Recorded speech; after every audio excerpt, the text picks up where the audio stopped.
Okay, hello everyone and welcome to the first of this year's Proteomics webinar series where we're joined by two new speakers, Ozge Karayel and Simone de Sanzo, alongside our guest chair for today, Professor Ed Tate. Our speakers will be giving us insights into their work in the field of post-translational modifications, and Ed will then chair the question and answer session and a roundtable discussion with our speakers. So I just have a few of the usual housekeeping points to go over before handing over to the first of today's speakers with Ed. So as always, we're using our Slack channel for questions and discussion. So please join us there to ask questions and use the thumbs up to let us know which questions you'd like to hear answered. As we have multiple speakers, please direct your questions by naming the speaker when you type them in, as we'll be having the Q&A session as a roundtable discussion at the end of both talks. And for those of you who need an attendance certificate for this webinar, details will be available on how to get this after the last slide. So we'd like to say a big thank you to the European Proteomics Association, the British Society for Proteome Research, the Young Proteomics Investigators Club, and the London Proteomics Discussion Group Committee for their help and support in setting up this webinar. And thanks also to the London Biological Mass Spectrometry Discussion Group, the London Metabolomics Network, and the News in Proteomics Research blog for promoting this event. We're also really grateful for Imperial College London for providing us with the webinar support. And thanks also to our YouTube channel subscribers. All the talks today will be available again to watch later online. And a huge thank you to the speakers and our guest chair for their time today. So with that, I'm going to hand over to Ed. Ed is a professor of chemical biology in the Department of Chemistry at Imperial College London, as well as running a satellite group at the Francis Crick Institute. He's also a fellow of both the Royal Society of Chemistry and the Royal Society of Biology. His research lies at the interface between organic chemistry, life sciences and medicine in the fields of chemical biology and chemical proteomics. The unifying theme of his work is the design and application of chemical approaches to understand and manipulate living systems, with an emphasis on processes important to disease, such as PTMs, making him a great chair for our discussions after both the talks. So now I'm going to hand over to you, Ed, to introduce the first of today's speakers.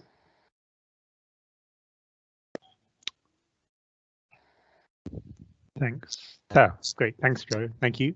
So yeah, it's a great honour to be able to chair this meeting on PTMs. Certainly, it's an area that's very close to my own group's. Well, it is my own group's interest, that's for sure. Certainly remains a grand challenge at proteomics. Kind of, I guess it sits alongside, single-cell proteomics and interactomics.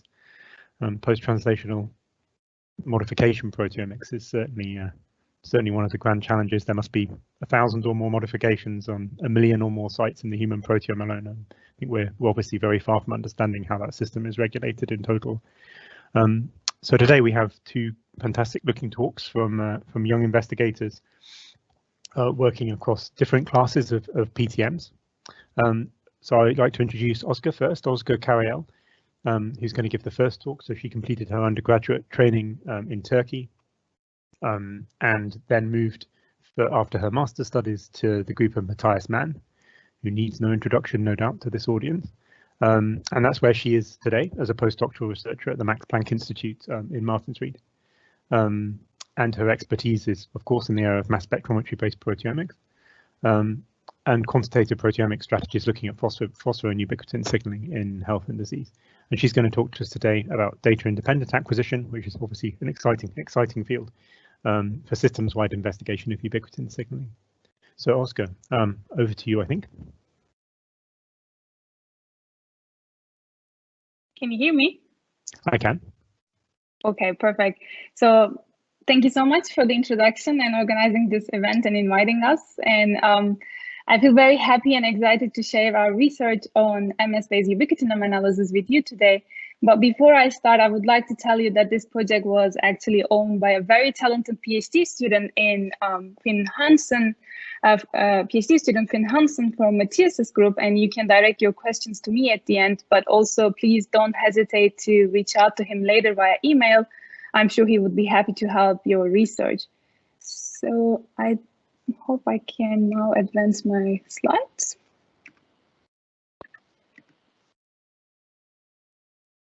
Yeah, seems like it. Okay, so within the last few decades, we understood that the human proteome is vastly more complex than human genome. Several mechanisms such as alternative splicing generate different mRNA transcripts from a single gene, And even though neuronal and the muscle cells in your body have the same set of genes in their nucleus, it's their functional proteome what makes them different. So one way to increase functional diversity and complexity of proteome is facilitated by post-translational modifications. And in fact, cellular life heavily depends on our ability to adapt quickly to many changes happening in our external and internal environments. And PTMs are really quick ways to add a modification to a protein, and in this way, regulate its activity, localization, and interaction with other cellular molecules.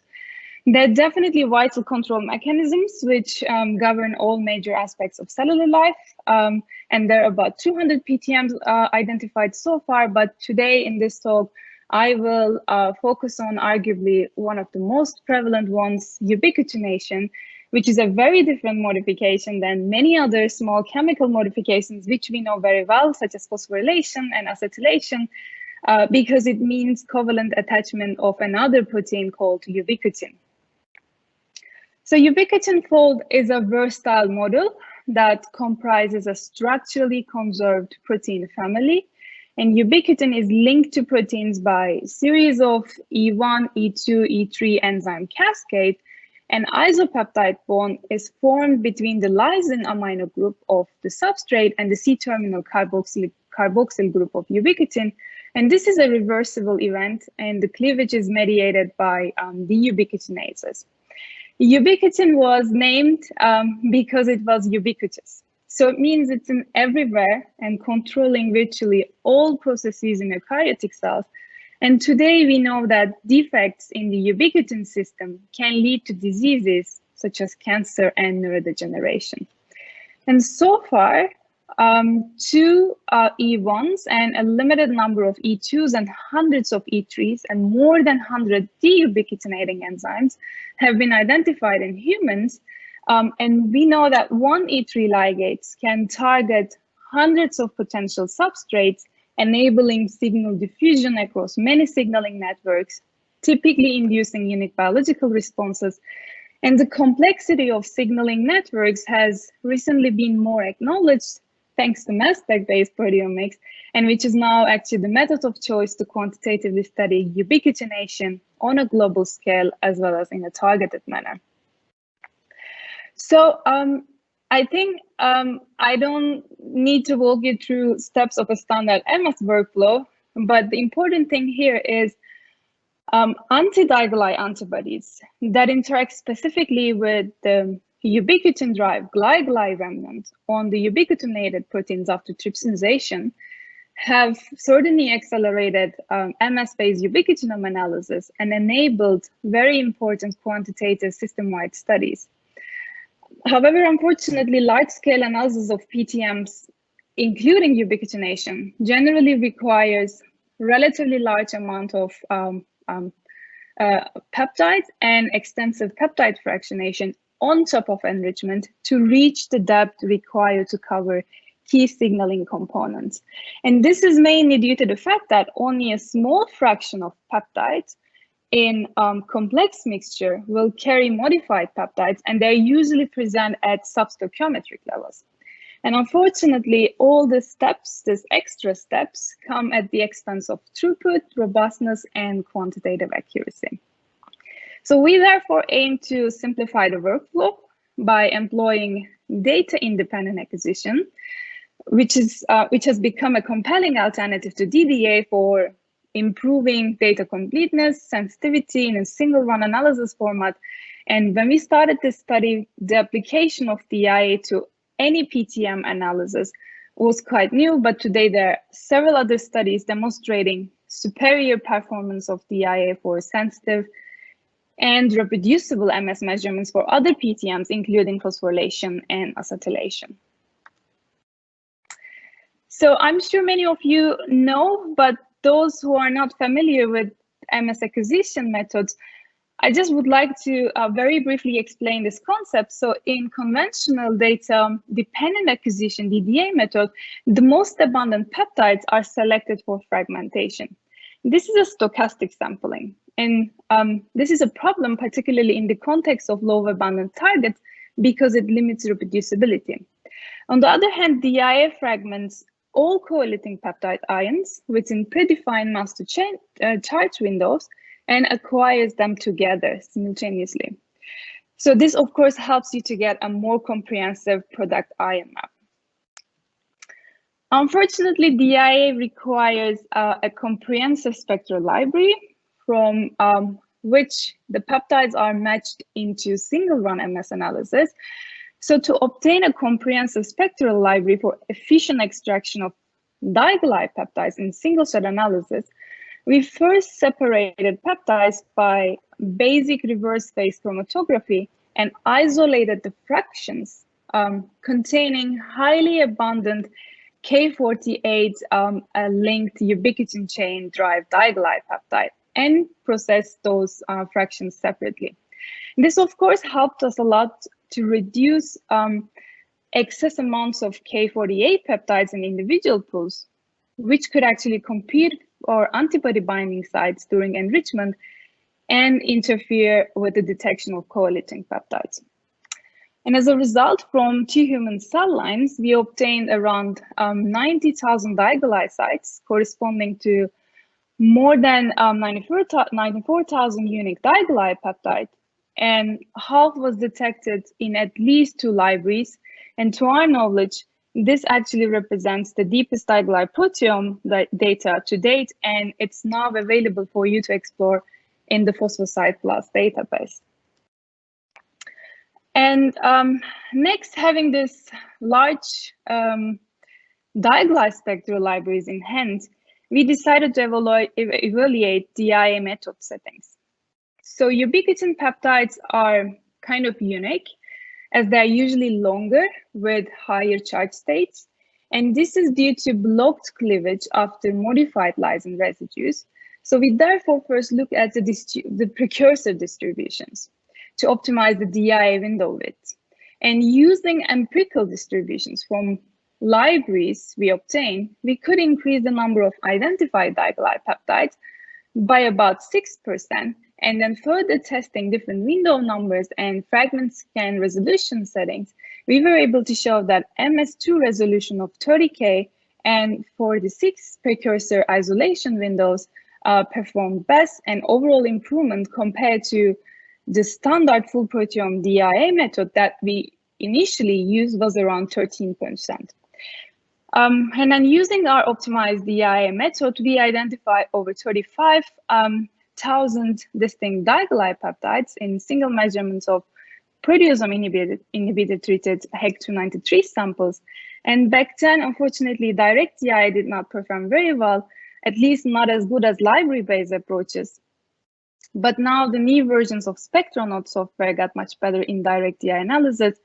So also with the release of new thermo instruments, namely Explorers, we have a little bit changed our library strategy, and hopefully I will have enough time at the end to show you that as well. So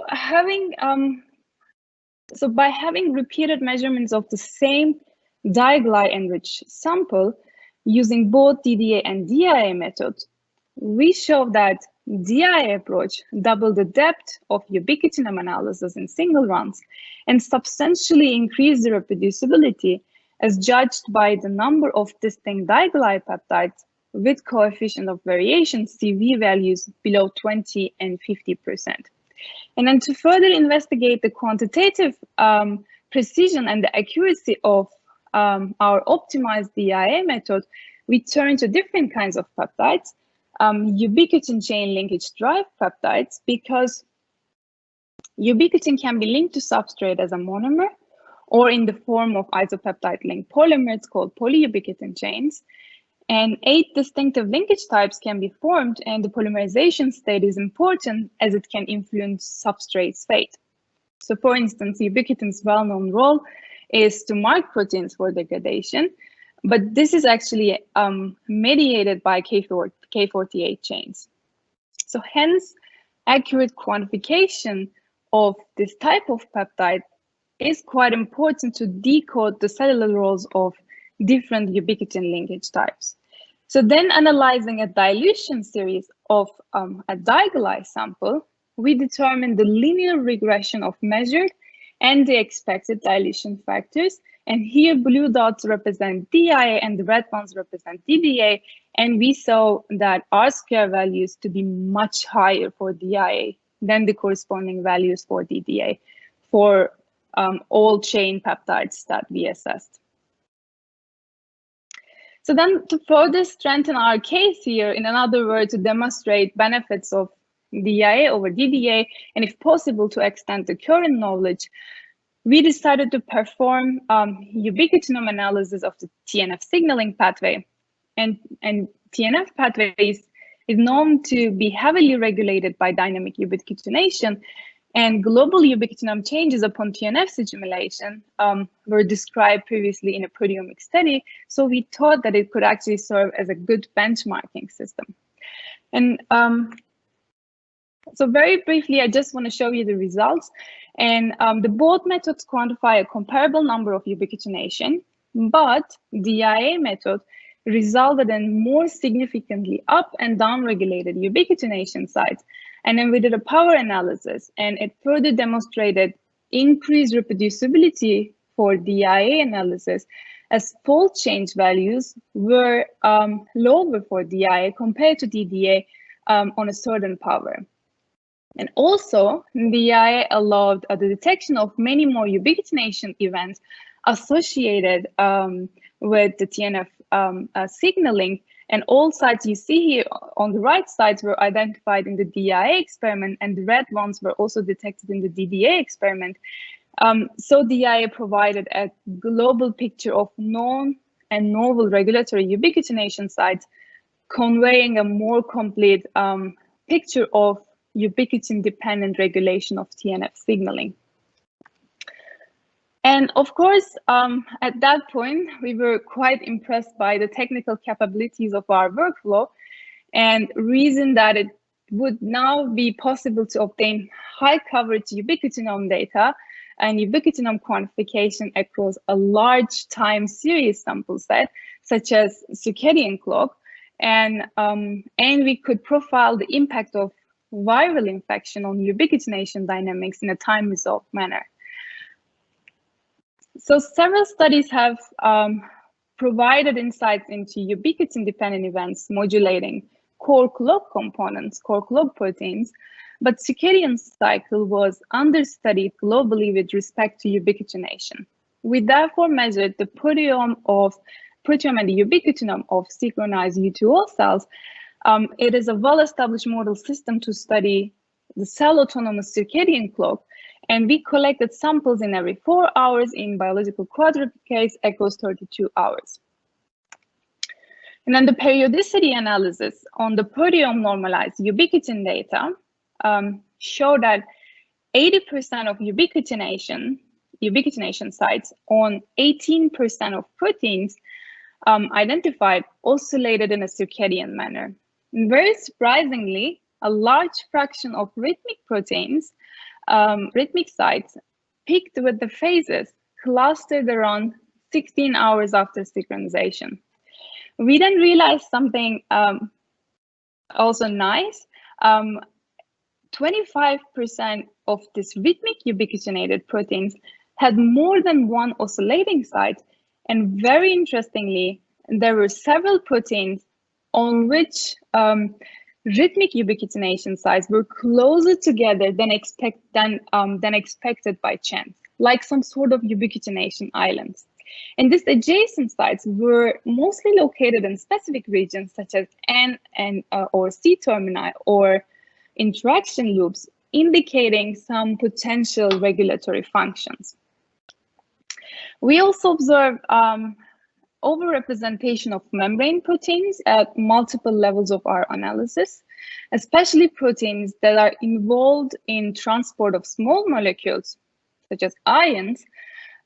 So these findings, of course, point to a potential metabolic function of circadian membrane proteins. In another word, like temporal modulation of the activity of membrane transporters by ubiquitination, and certainly opening up new avenues in chronobiology. So the data of our rhythmic ubiquitinome analysis is now accessible for everyone to explore further at this link, thanks to Isabel. And to investigate the arrangement of rhythmic ubiquitination sites, she even developed a bioinformatic proximity analysis tool, and that tool is also implemented at this link.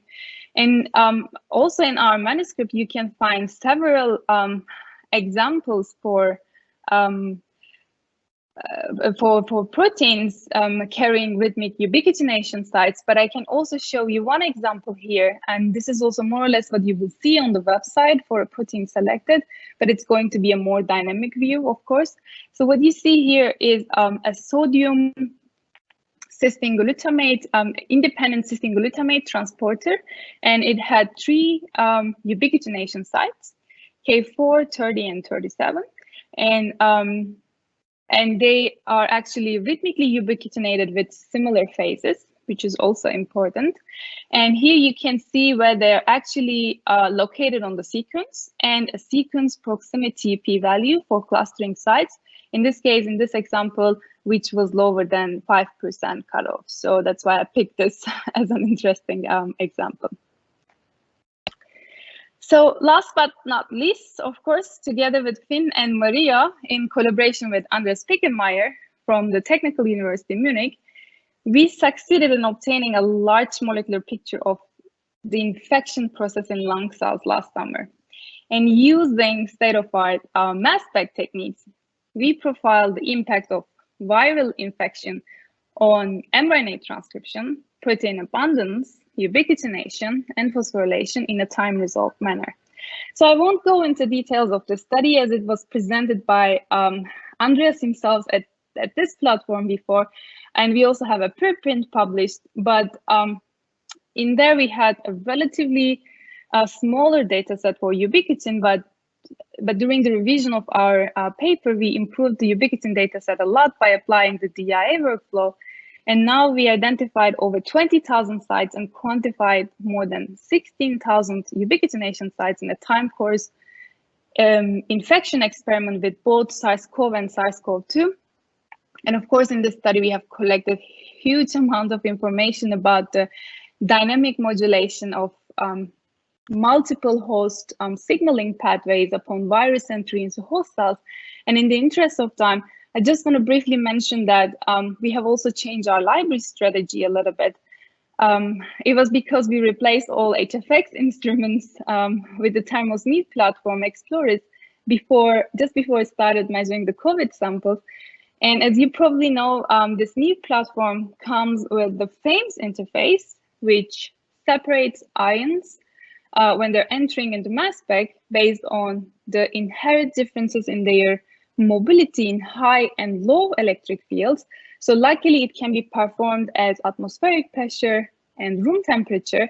So we use this technique to perform sort of a gas phase fractionation of a pooled diagonalized sample to generate our DIA library. So our manuscript is currently under revision, but many data sets are already made available for you to explore in different places. So I really hope that the sensitive and robust DIA workflow that we have developed and I presented today would be of interest to many of you and widely used in future to uncover ubiquitination events regulated in various cellular processes in health and disease conditions. And we are also hopeful that we can even go further down in required sample amounts and make the whole workflow even more streamlined and higher throughput with the advances in technology used in the proteomics field. And I think that's it. Yeah. And with that, I would like to thank all these incredible people who have supported this study, and especially Finn for making this study possible.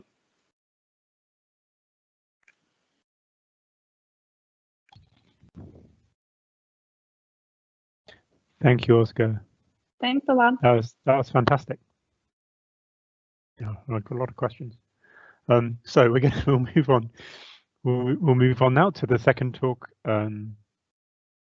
Second talk of the seminar, and we'll take the questions at the end. So yeah, The second speaker is going to be Simone di Sanzo, who studied medical biotechnology at the University of Milano Bicocca in Italy.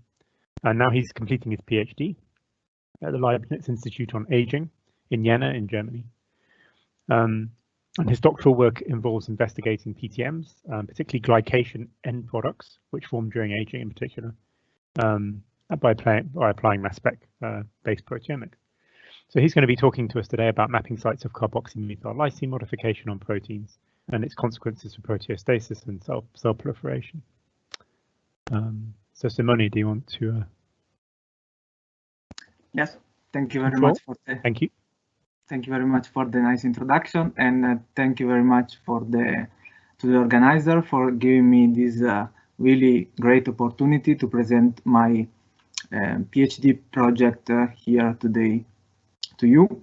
And as you heard about the title, I am particularly investigating a specific post-translational modification, which is carboxymethyl lysine, and the consequences that this modification has on proteins during aging, and investigating functional consequences. So, as we all know, the homeostasis of proteome of cells is required to maintain the function of an organ. And several studies already show that proteostasis is decreasing during aging.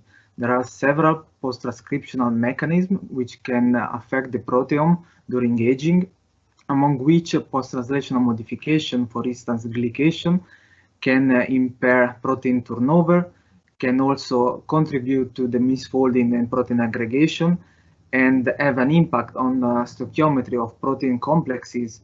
And also, since carboxymethyl lysine in this case is happening on the lysine side chain, can also crosstalk with several other modifications, impairing also cell signaling.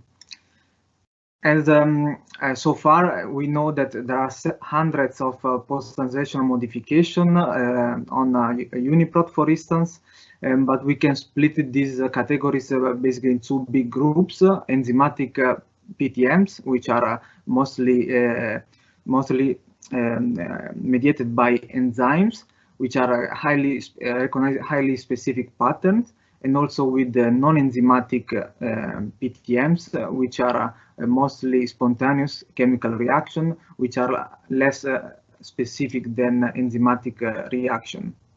Today, during my talk, I will focus on non-enzymatic PTMs, in particular irreversible non-enzymatic PTMs, which are divided by the irreversible based on their lifetime and also based on their stability. So, as a reversible non-enzymatic PTMs, we know that are caused mostly by an imbalance between metabolic stress and oxidative stress, which then can contribute to the accumulation of, for instance, of reactive oxygen species, and also metabolite imbalance, and further contributing to the formation of these PTMs in the specific to the glycation. So glycation was mostly related several years ago to food chemistry, since was discovered more than hundreds years ago by Maillard, by describing the browning reaction of mostly heat processed food, for instance, bread in this case. But this reaction happens slower also in our organism, forming what is called a final product, what is called advanced glycation end products. So to go into the details regarding this heterogeneous group of molecules, we know that for the formation of advanced glycation end products, mostly reducing sugar such as glucose needs to react with the amino group of amino acid side chain, for instance lysine, with several steps reaction will form irreversible products, which is advanced glycation end product. This is not the only possible formation of this AG. Another and faster possibilities is through the accumulation of reactive oxygen species and via the lipid peroxidation, with the formation of highly reactive decarbonyl products such as methyl glyoxal and glyoxal, which can then react with the lysine and forming these AGEs. Our organism has also a specific detoxification system called glyoxylase system, which has been shown to decrease during aging, and therefore it's really interesting to investigate in aging, because we know that the accumulation of AGEs has an impact on the lifespan has been already shown, and also the contribution of several complications for age-related disease, such as cardiovascular disease and neurodegenerative disease. And as I just mentioned, there are several of these AGEs which are accumulating during aging, and also has been shown that contribute to the loss of stability for several proteins, contributing to the protein aggregation. So during my PhD project, I tried to develop an antibody enrichment method coupled with mass spectrometry in order to pull down the modified peptides, in order to then create a sort of atlas of carboxymethyl lysine, which is one of the most studied and abundant AGEs that has been investigated so far, and also what is important has been shown to correlate with aging. And investigating this atlas in cell culture, but also in primary organs from mice. And also what we tried, once we had this information coming from the modified proteins, try to understand whether there is a possible crosstalk between PTMs, and also which are the functional consequences of this modification, for instance, in aging.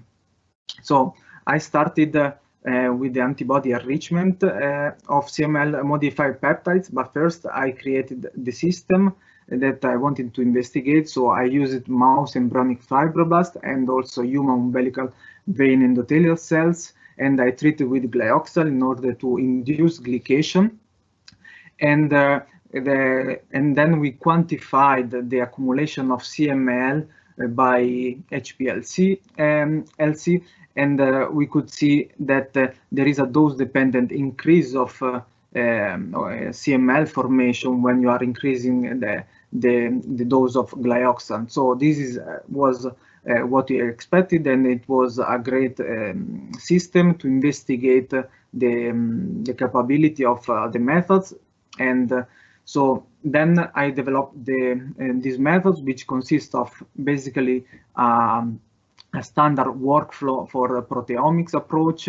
And when I end applying the antibody enrichment at the peptide levels in order to decrease the complexity of the samples, and then injecting in the mass spec the input, which was the fraction non-enriched, and also the fraction dilution coming from the enrichment, to have a comparison in order to understand the grade of enrichment. And as you can see here in this bar plot, we were able to reach up to 7 times the information, the peptide spectrum match, which were like positive for CML modification compared to the not enriched input, which is not as an enormous enrichment. However, just to keep in mind that this modification is extremely low in terms of stoichiometry compared to the total proteome.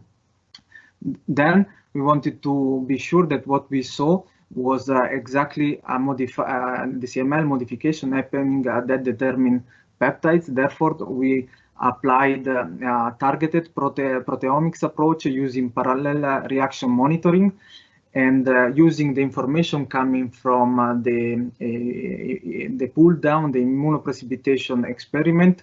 We asked a company to produce synthetic peptides, which were exactly the same as the peptides identified in our experiment, carry on the CML modification, the lysine miscleaved, plus a heavy arginine or lysine at the C-terminal. Then we create a pool and we spike inside the samples in order to be able to either validate our findings, as you can see in these 2 plots. So here are reported the retention time and the relative intensity of these peptides. And as you can see, the upper part is referring to the light, so the endogenous CML peptides, and the bottom is referring to the heavy peptides, so the synthetic peptides. In this case, we have the coelution, meaning that what we see is exactly these modified peptides. And also what we are also able to do now is to quantify exactly quantify the specific CML site by comparing the amount of standard spike-in in our samples compared to the endogenous intensity. So it was also interesting when we compared the two datasets from the MEF and the UVEC, since they were growing in completely different system and different medium condition. We could see still some CML site which were like overlapping to each other and were mostly related to protein translation, RNA chromatin remodeling, but also cytoskeleton and mitochondrial proteins, which were already reported, at least for mitochondrial proteins, which were also a kind of good sign that our approach was working properly. And also, since non-enzymatic post-translational modification are postulated to happen mostly to long-lived proteins, we apply a public dataset, a turnover dataset, and check whether the not modified, the modified proteins were somehow enriched based on their turnover. And as you can see in both methods, in both models for the MEF and for the UVEC, we can see that slow turnover is indeed a key factor to a protein to be modified by CML. And also what we found out that also protein abundance is another key factor for a protein to be more prone to be modified in this system.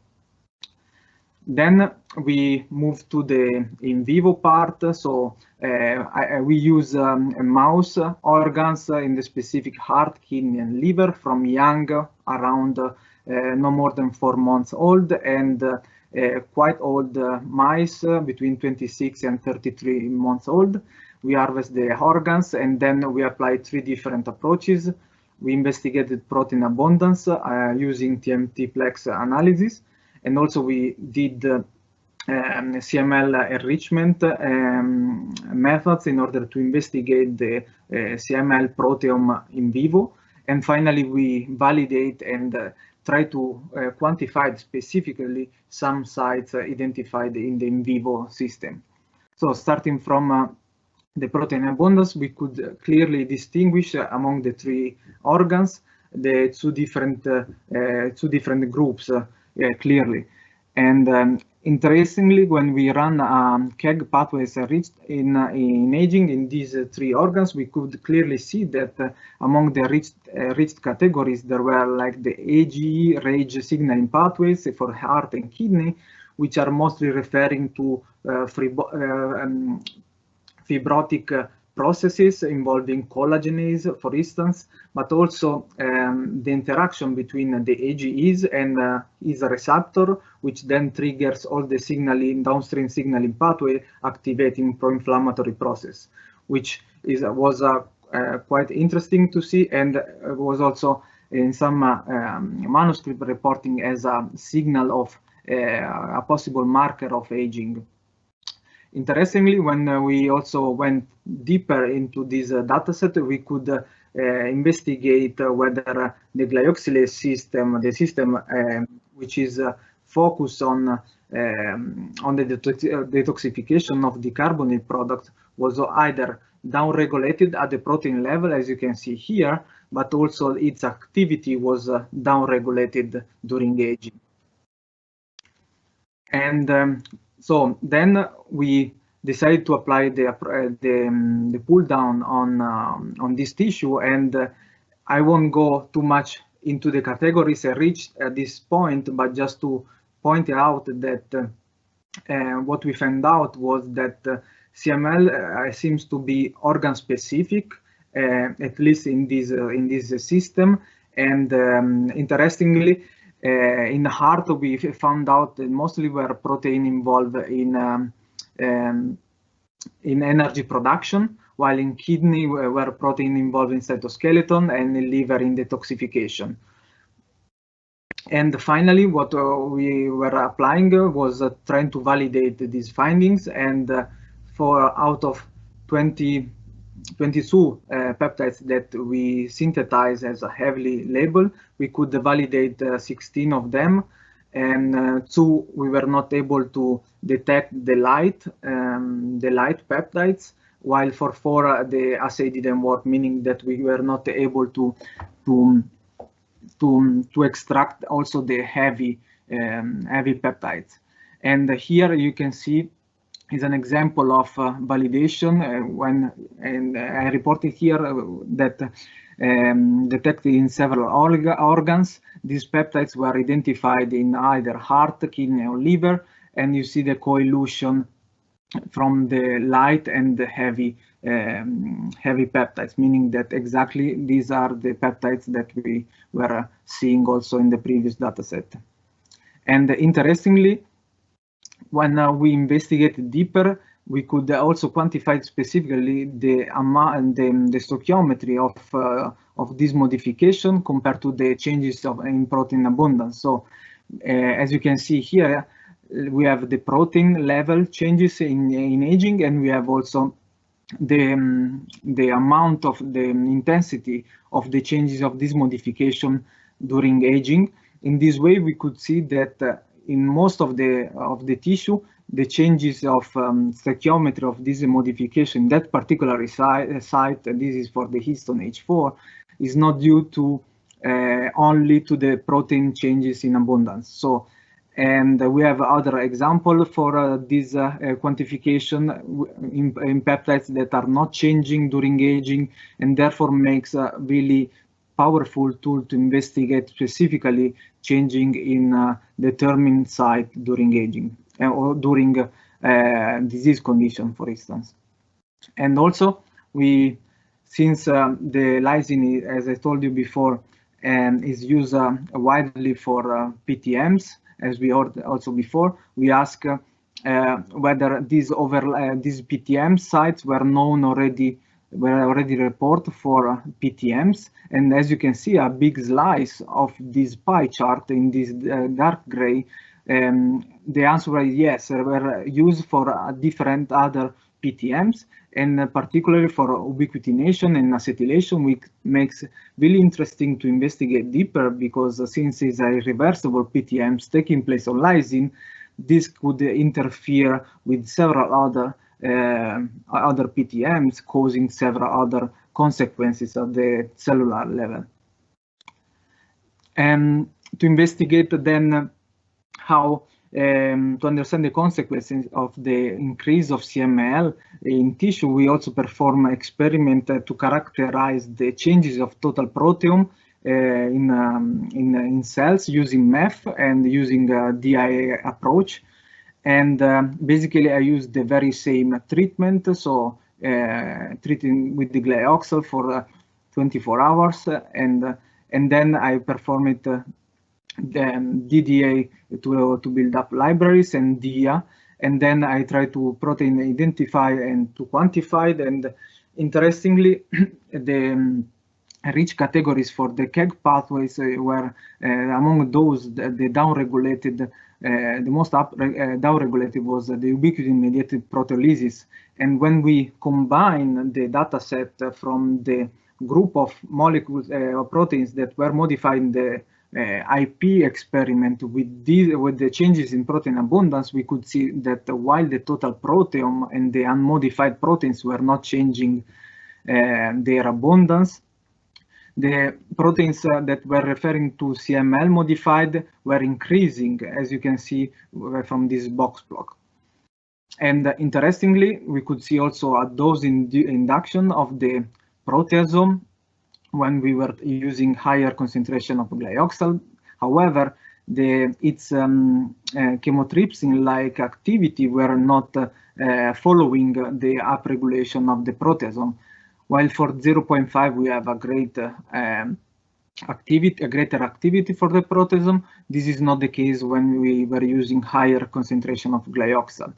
So we were trying to figure out what was why we could see this happening, and therefore we try to use the thermal proteome profiling, the TPP.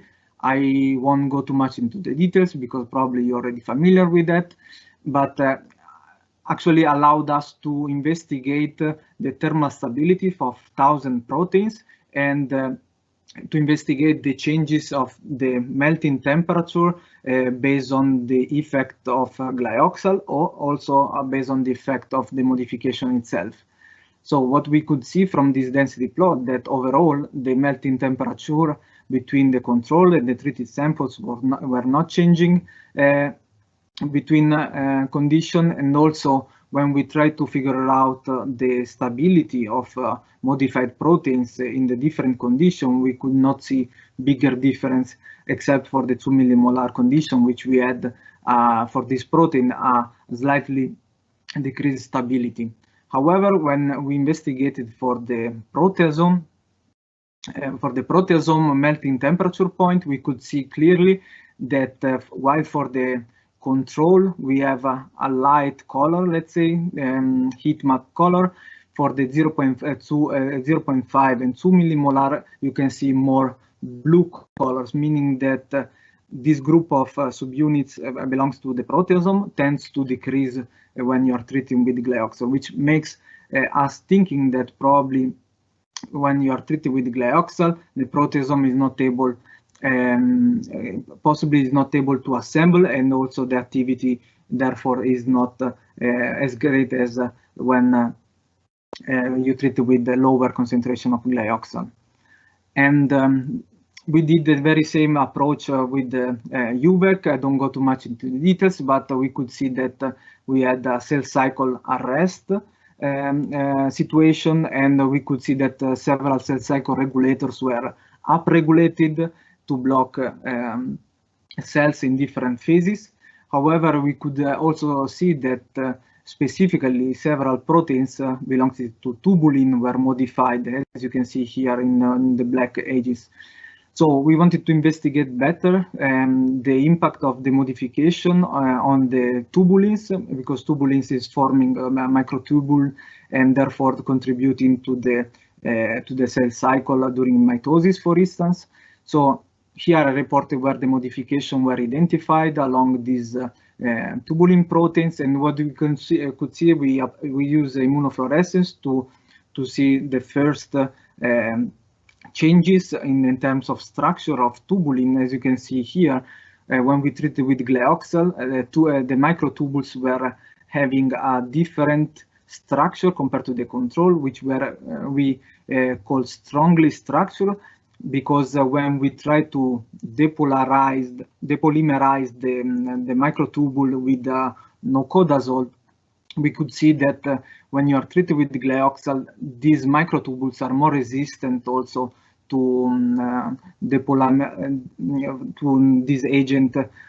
So which we believe that this can be also the apport of CML on the microtubule itself. So, and to see the impact of these changes of microtubule dynamics, we use the double thymidine blocks in order to synchronize cells in the S phase, treating with glyoxal, and then check the mitosis markers in order to see the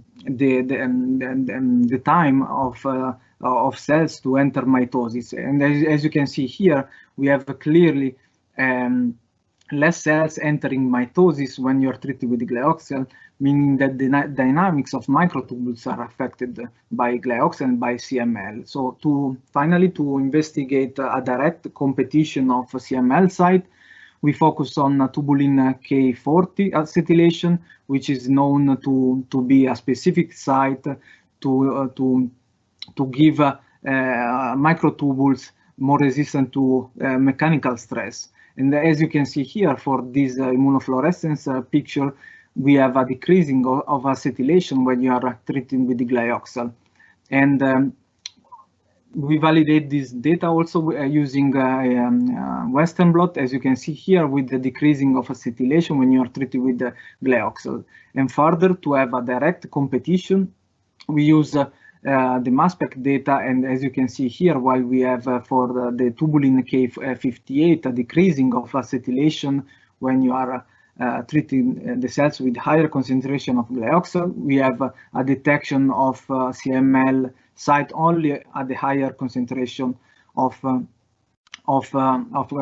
CML, which make us speculating that this can be a case where there is a direct competition on of two different PTMs on the very same site. So to conclude what I presented you today, here is a new strategy in order to investigate deeply CML modification in cells and tissue, and also that is really relevant to study this modification in order to see whether can be a situation of negative crosstalk between PTMs, for instance, ubiquitination and acetylation. And we could also see how glyoxal could destabilize the proteasome, and finally how glyoxal can impair cell cycles and also microtubule dynamics, altering basically the tubulin code. So if you are more interested to this project, I'm happy to share with you, and you will find in the preprint version here on the bioarchive. And with this, I would like to thank all the collaborators that participate to this project, starting from Alessandro Ori, that gave me the great supervision, and also to Joanna for the supervision when we were part of the facility, and all the collaborators that contribute to every single discussion for this project. Thank you very much.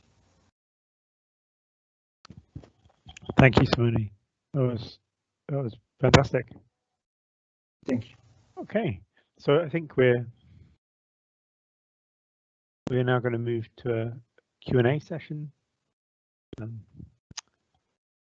and I'll be taking questions out of the Slack channel to post you both.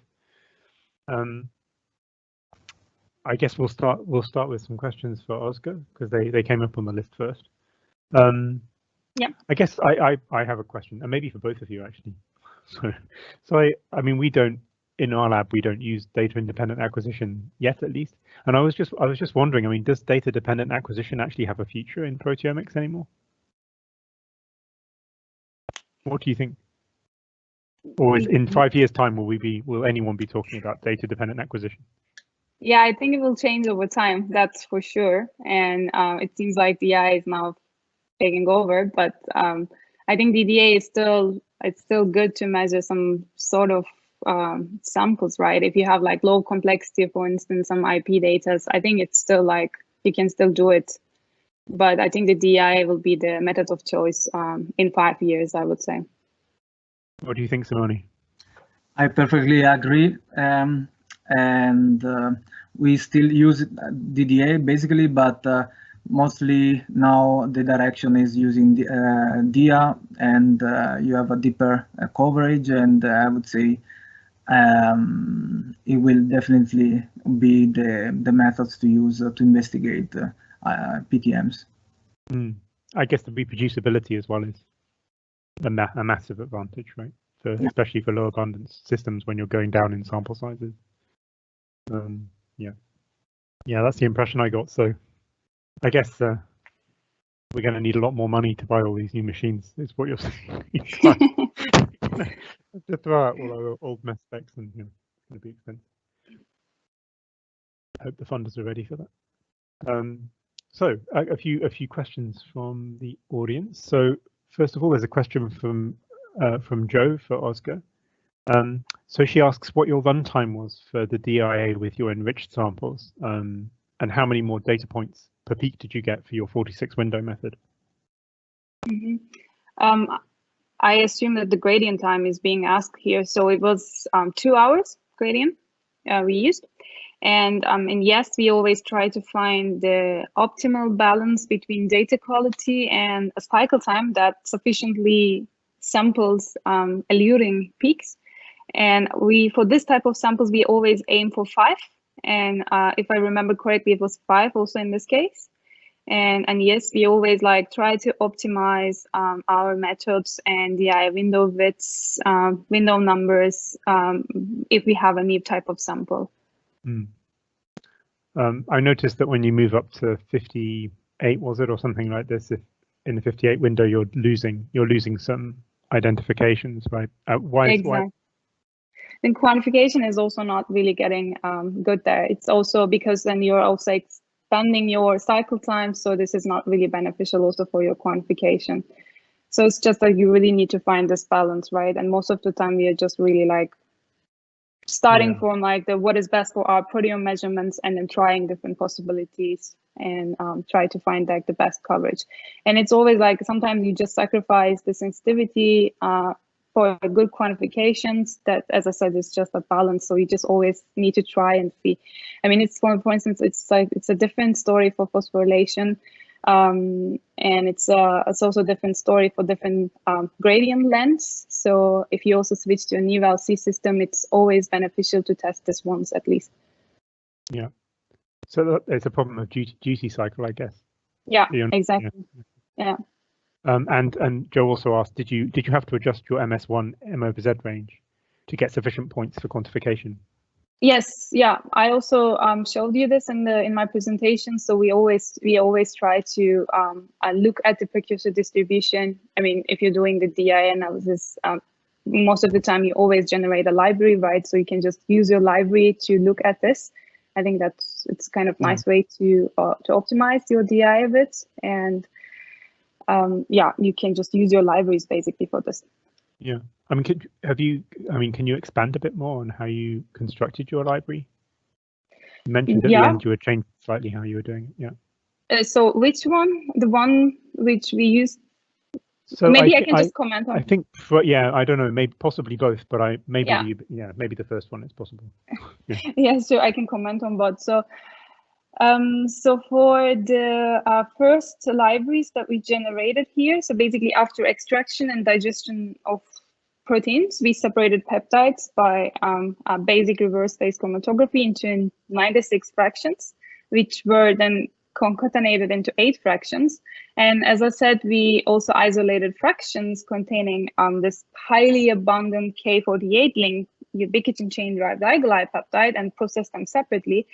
And we actually found this to be particularly an issue for proteasome inhibitor treatment, as the blockage of the proteasome activity further increases the abundance of this particular peptide. And so I think it's good to just basically isolate them and then treat them separately from the rest. And then we had 9 pooled fractions at the end, and we enriched them for Anti-Gly peptides, and we analyzed them using a DDA method with the same gradient. And for the second library we use now with the Explorers instrument, so we basically mixed 1 replicate of each Anti-Gly enriched sample.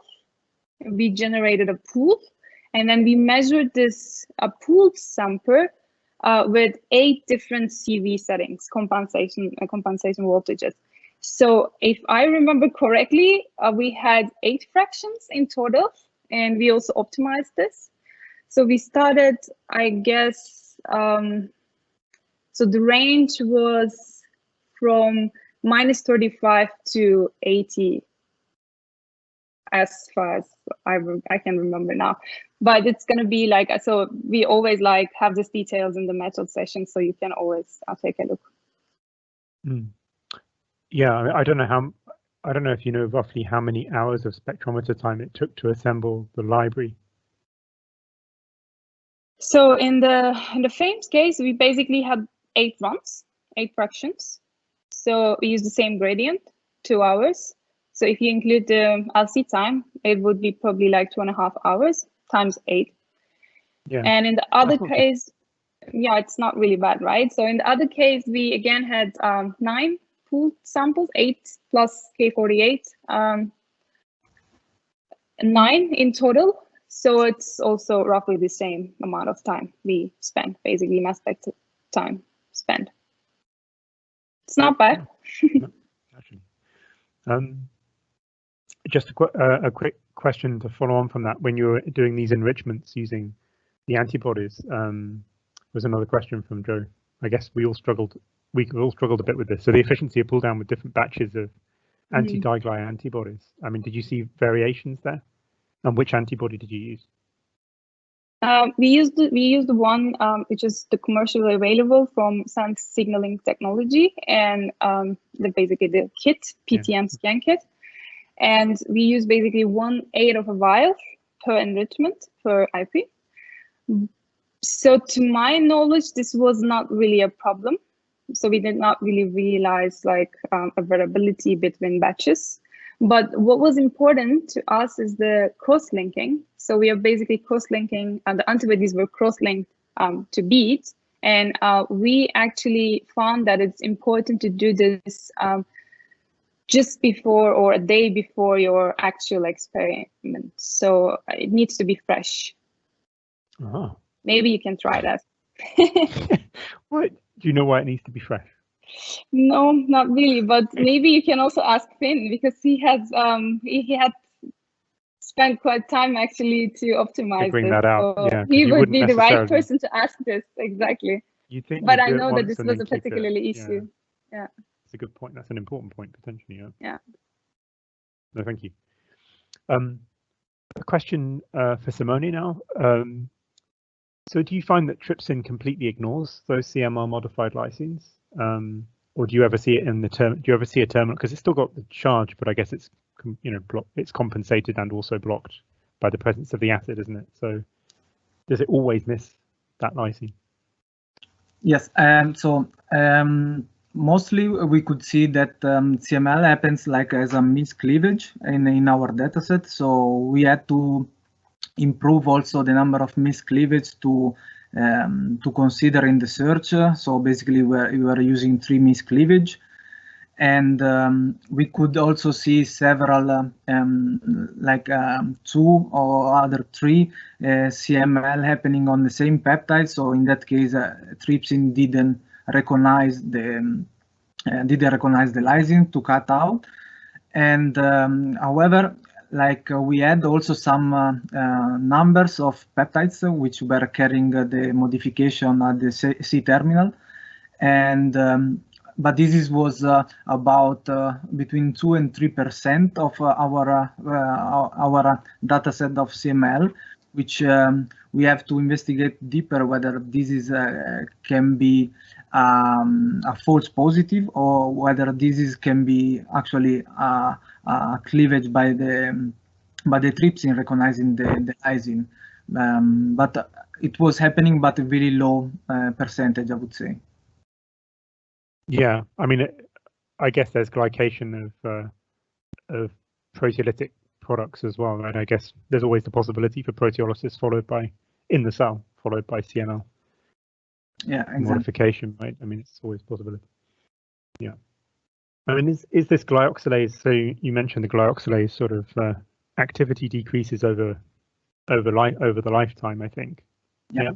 So, I mean, is there evidence from these huge human genome studies that have now been done that they're starting to map out the consequence of all of the mutations in all of the genes for phenotype in human? Is there evidence for increased diseases of aging in mutations in that pathway? I haven't checked for the glyoxylase whether this is the case, but in this case, for this particular enzyme, which is basically working with the glutathione as a substrate, and its decreasing of activity depends also on the level of glutathione. And during aging, we know that glutathione levels are decreasing, so therefore can be related either to the lack of substrate, lack of glutathione, or can be that we don't have evidence to say that, for instance, a particular modification or mutation can happen on the glyoxylase itself. But for sure, glutathione is a key key players for the decreasing of activity of the glyoxylase during aging. Is there just one glyoxylase then in human?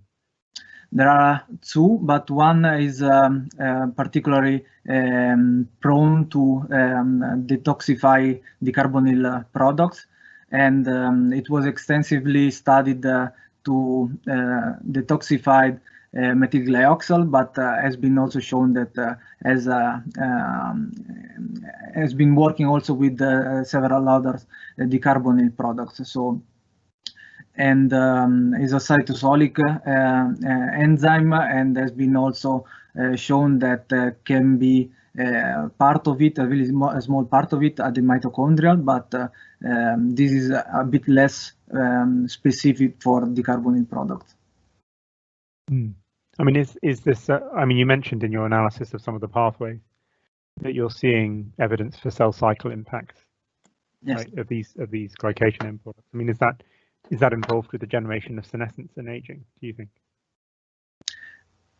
Yes, can be also this involvement of senescence during aging, and also I didn't show during my presentation, but in the UVEC dataset, the study that I was showing before, we could see a small percentage of cells treated with glyoxal, around 12%, were going through senescence, were showing also a marker of senescence, which were mostly due to also the accumulation of ROS, and so I think can also be due to the senescence.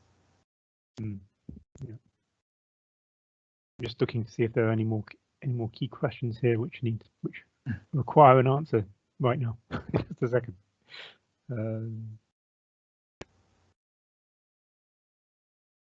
I mean, you were doing some of your analysis, Simone, in organs, I think, right? So do you find that there's interference from blood proteins? Because I guess that's a massive amount of, getting a lot of glycation end products there, right? Exactly. Like that. I mean, we all know that glycation on hemoglobin, right? And which was massively also on our dataset. So we tried also, especially for the in vivo part, to sort out these technical problems, because a huge amount of hemoglobin was in our dataset. So I tried to perform perfusion of animals before harvesting the tissue, in order to remove completely the blood from the circulation, and this I would say that helped quite a lot, because also in our TMT dataset, which were not perfused, we could see that a big slice of the intensity from our peptides and protein identified were coming from actually from hemoglobin. Yeah, no, I can imagine it. So I think we're more or less out of time, so I'll need to hand back to Joe now. But thank you both very much for. There's many more questions on the Slack. I don't know if you have time to answer some of those on the Slack channel, perhaps. But yeah, thank you very much for the discussion. Thanks for everybody for the questions, and I'll hand back to Joe. And thank you for your talks. Very fascinating. Thank you. Thank you, Ed. Thanks a lot.